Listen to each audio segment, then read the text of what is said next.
Joining me now live with more on the progress of John Kerry's latest round of Mideast shuttle diplomacy is Dr. Peter Bechtold. He is the director of the Middle East Studies Center at Portland State University, but has published numerous articles on politics in the Sudan. And Dr. Bechtold, thank you so much for joining us. Happy to be here. Secretary Kerry has said, quote, "We are not there yet, but we are close to establishing a Palestinian state." What are the major roadblocks at this time? Well, there are roadblocks on all three sides that are involved in the negotiations.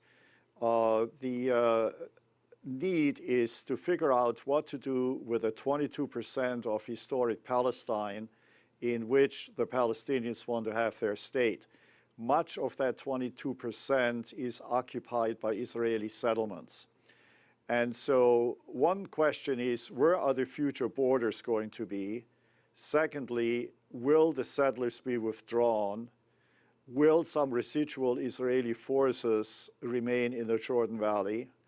Thirdly, will the Palestinians accept the Israelis as a Jewish state or a state for everybody? That's a major issue. And very importantly, will Jerusalem be the capital for both sides, which is decided by the Palestinians and rejected by the government of Israel.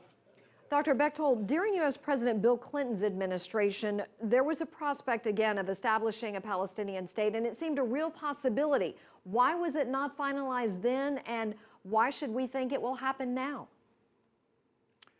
Well, it came very close at the very end of the Clinton administration at the so-called Taba negotiations. President Clinton was on his way out. The Israeli Prime Minister Ehud Barak was facing elections which he lost to Netanyahu for his first victory. And so there was not enough time. Had there been another 6 months or so, it might have succeeded, because everybody knows what the final solution is going to be. The problem is the political will. I see. Now, there is talk of the Israelis building 1,400 new Jewish settlement homes right now, and Mahmoud Abbas is asking the U.S. to intervene and stop it. If they carry on with this, will this kill any possible agreement? Well, that is always the danger. The Israelis have been building additional settlements for years, indeed for decades, and they keep increasing the number of housing units, even when they take settlements that are added to an existing units that are added to an existing housing settlement. And the Palestinians see this as proof that Israelis are not serious about peace. I see. Well, let me switch now to the South Sudan. You've written many articles that have been published on the efforts going on there. Tell me, is there any real possibility that the talks going on between the two sides, that there will be an outcome that will be agreeable for both? Well, we certainly hope so, but it looks very, very difficult, because the strife between the two parties is not just a falling out between the president and the former vice president.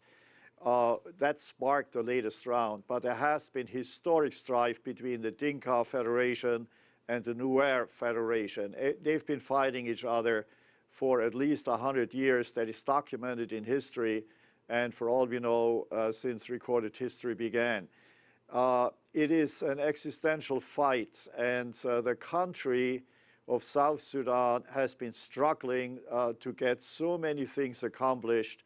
There are no roads, no paved roads, for example, in the country. There's very, very little healthcare and education.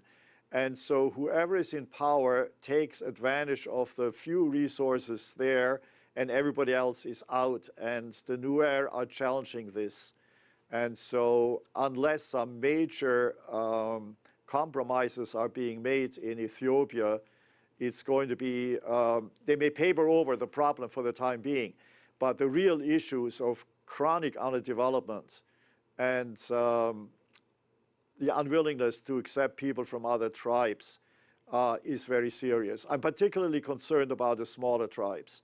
You know, there are 200 tribes roughly in southern Sudan, and they are very much at risk.